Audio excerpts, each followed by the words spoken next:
All right, let's get into this, guys. This is second. Of course, the AC kicks on right when I start talking.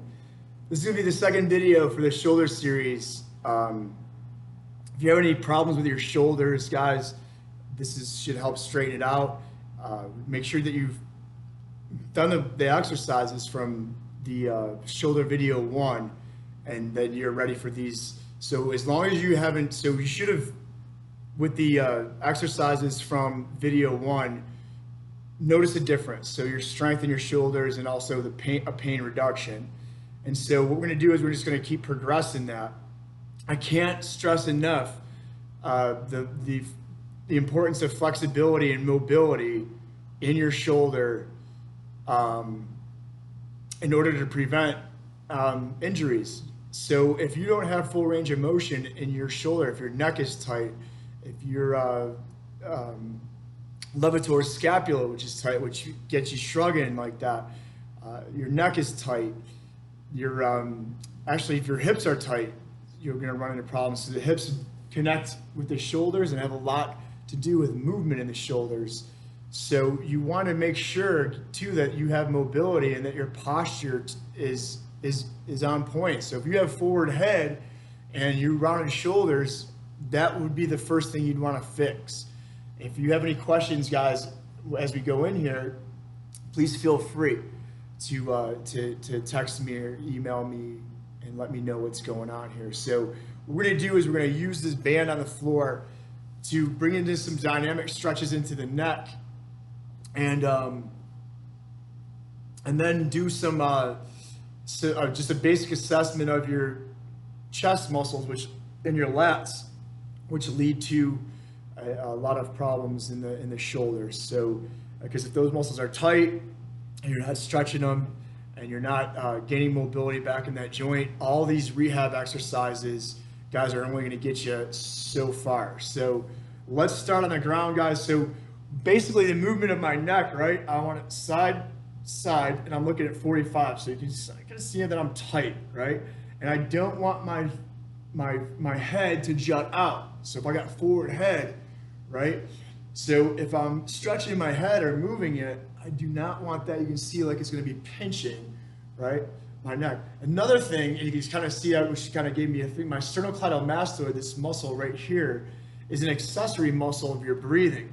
So if I'm a chest breather, meaning that if I feel more movement here in my chest than in my diaphragm, this muscle is doing most of the work for breathing instead of your diaphragm. And that's going to lead to a tight neck. It's going to be pulling your head forward, and it's going to lead to shoulder problems as well. So a lot of people don't address the importance of breathing properly. And I've seen over the years a lot of clients that actually are reverse breathers, are chest breathers. So when they're inhaling, their stomach actually goes in instead of filling up their core. Again, it's 360, not just your stomach, all the way around, right? So if we think of the bottom of the lungs kind of fill up first. That's what you want to kind of think about. When I'm filling the bottom from my bottom of my lungs and filling it up like a glass of water, right? Filling it up. And so if you find yourself doing that, so you want to test yourself, again, it's easy just to hand here, standing, sitting, and laying down. Laying down being the easiest, sitting, and then standing up the hardest. Should feel more movement here when I'm breathing, and hardly any movement here, right? So the chest actually will raise up in that last 1/3 of the breath. So it's like 1, 2, 3, right? So make sure that you test that, and I can give you plenty of exercises and breathing exercises which are huge and will help that along the way. And besides that, breathing properly has so many health benefits for it. Don't get me started. Go ahead and grab yourself a band here. I just have it wrapped around here. So what I'm going to do is I'm actually going to tie my triceps. I'm going to push my shoulders down and keep a nice space between my head and ear. I'll go side, side, right? And then rotate with the nose pointing down. So I'm here, right? I'm going to push back, side, side, rotate, side, side, rotate, push back, side. side, side.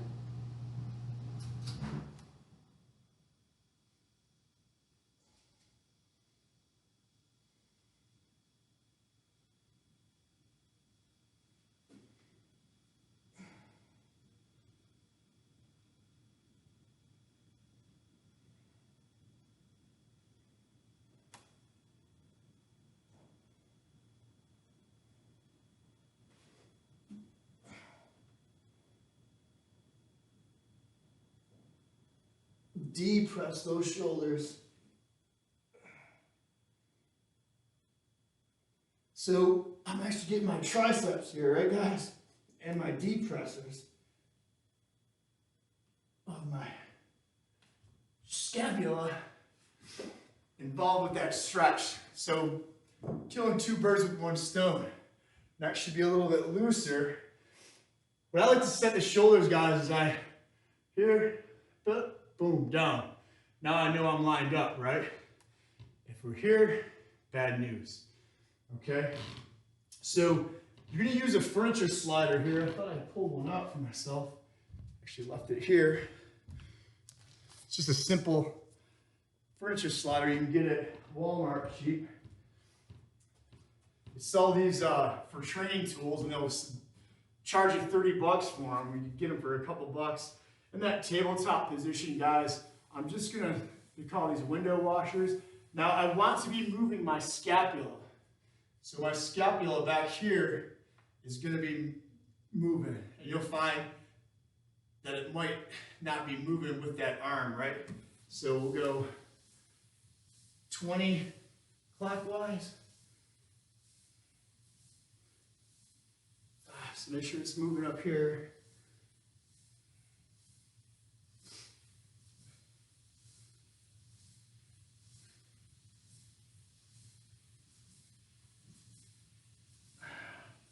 And then 20 counterclockwise.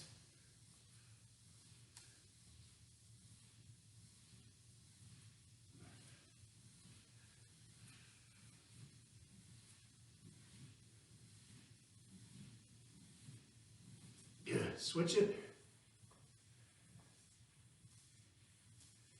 Clockwise.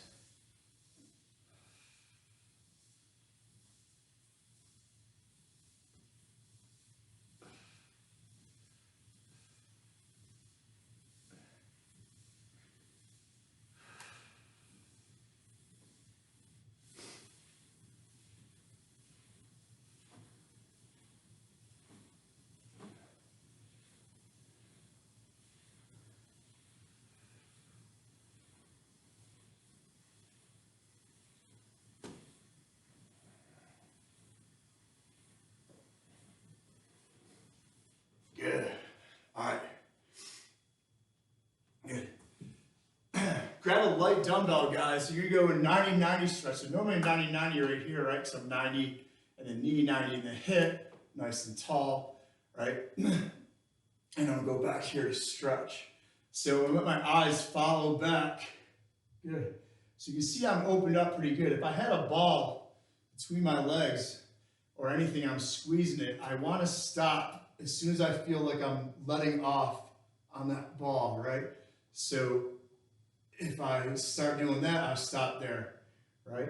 Let your head, let your eyes lead your arms. So if my eyes get to that side of the wall and floor first, you'll notice a larger range of motion. So my eyes, so we're kind of doing an exercise for our eyes as well.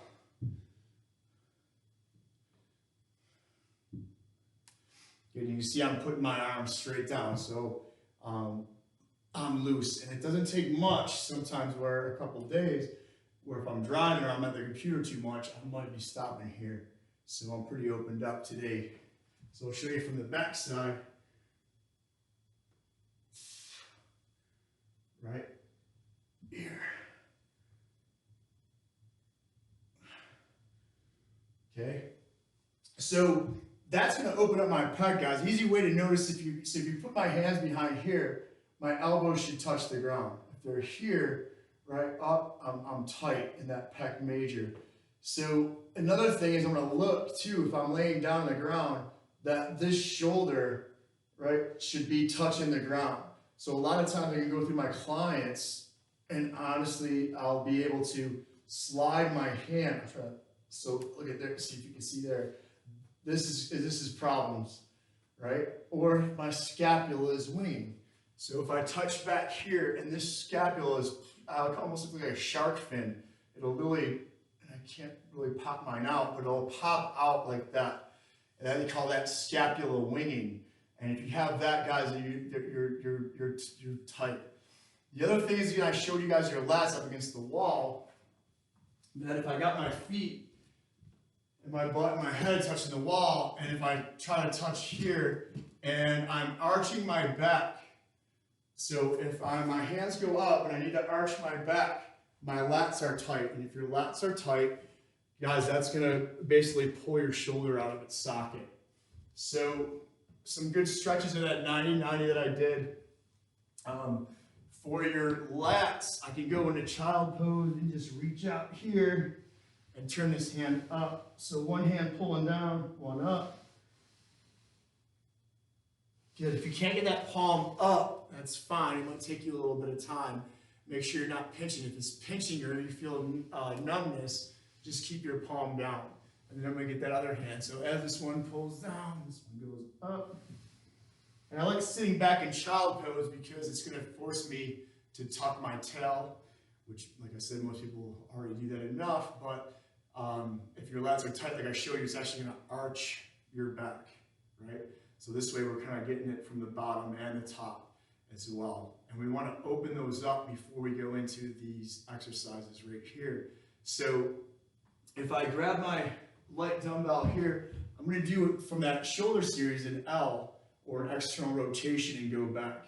So I like to go, if you could use light weight, and then again, a nice stretch here. So you can see I can't get back as far. I'm not touching my hand to the ground yet. So I'm tighter here. 2, 3. And the weight of the dumbbell will kind of just allow you to get a little bit more of a stretch. If you find you're pinching or if it's too much, then just use your hand. See if you can get that forearm to touch the ground.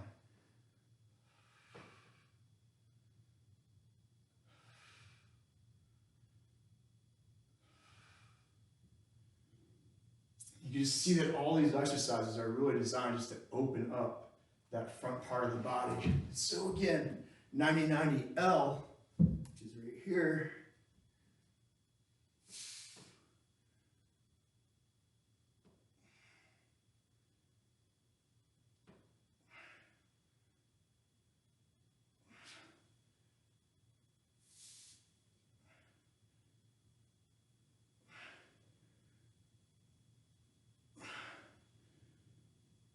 Good. And then what I like to do, guys, if you can sit in a side plank, here's easy, here's hard, and then go ahead and get your shoulder L. Don't go all the way up, guys, so because this is gonna, I want to go just there so I got that resistance, constantly pulling. Good. And let it come. I'm pulling from my scapula. So you can feel it more in that back. Get 10. Now, if you're doing these, guys, before you use them as a rehab, if you're doing these before your workout, you do not want to exhaust these, meaning I do not want to go until I can't lift this anymore. Basically, what I've done is just now exhausted this muscle, so it's not going to do its job stabilizing that shoulder. Good, and I can switch hand positions here too. Thumbs down, thumb up. And it's just going to hit it a little bit different. You'll feel the difference. You're going to see that these muscles really do get weak, and they're small, and they don't need much weight. Standing cable are also good. Guys, I would stay away from doing bands, resistance bands, because for the reason that they're going to make it harder at your hardest part of the pull, right? So I'm going to be strongest from here to here, right? But when I get here, and then the band is going to be pulling harder, then usually leads to more injuries than that. And most people love to use the bands. Physical therapists, for some reason, love to use resistance bands, which are fine if it's light and you're using it moderately. I would say minimally, but you want to use cables and dumbbells to get there a little bit better. So the other one, guys, if I don't have a stability ball, what I'm going to do is I'm going to do basically that I with a rotation. So thumb up, rotate, to try to hit these low traps right here, which are going to pull those shoulder blades down and are commonly weak. So if I got a stability ball or an inclined bench, even better. That's what usually I do mine. All right, you're not going to need too much weight here, and it's here. Keep it as close to your body as you can. 2, 3, 4, 5, 6, 7, 8, 9, and 10. Get that other side. 1, 2, 3, 4, 5, 6, 7, 8, 9, 10. Nice. All right. Last exercise, guys, is called scaptions. So I'm not in the front. I'm not to the side. I'm in like a Y position. Actually, they call that your scapular plane. So shoulders right on back. Keep them. That's the key. It's basically to set your shoulders back. Because usually as people lift this, their arm will pop out of the socket. And we want to set it back, lift up no higher than your shoulder. 2. And I recommend if you're having shoulder problems, guys, you not go anything overhead. Anything over your shoulders just yet. Strengthen this first.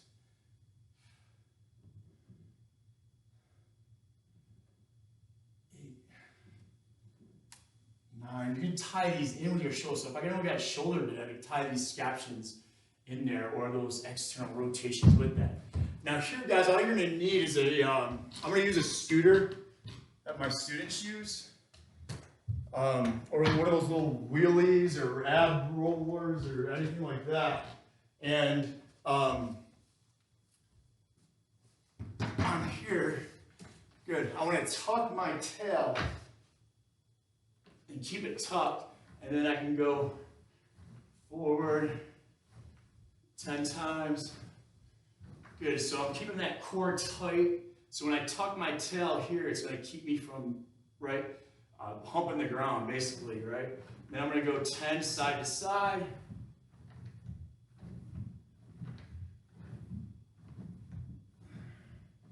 Good, make sure your right chest sink it through so the shoulder blades are laying flat.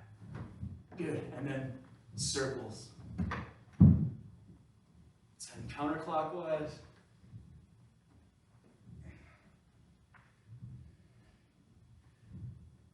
And 10 clockwise.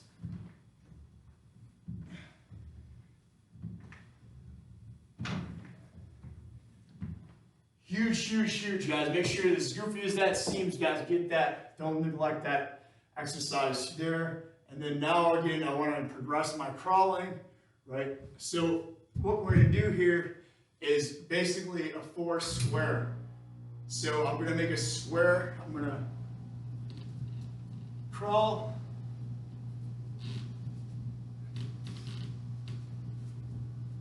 Right? I would start with just, maybe you're doing 3 squares, depending on the size of your square, right? Strengthen the wrist if you have to, and then build that. So as I progress that, guys, with my clients, and I've had athletes, there's so many things you can do.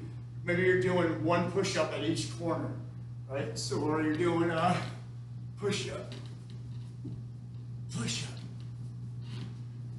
push up, push up, back to the start, right? Check your crawls. You should be able to balance a ball on that curve of your back. That's how you know your core is working properly, right? So that you're not getting too wobble with that. So progress that, guys. I'm telling you, man, crawling, do a lot with my students. Bear crawling is an excellent exercise. Include it in your workouts, and I'll see you later.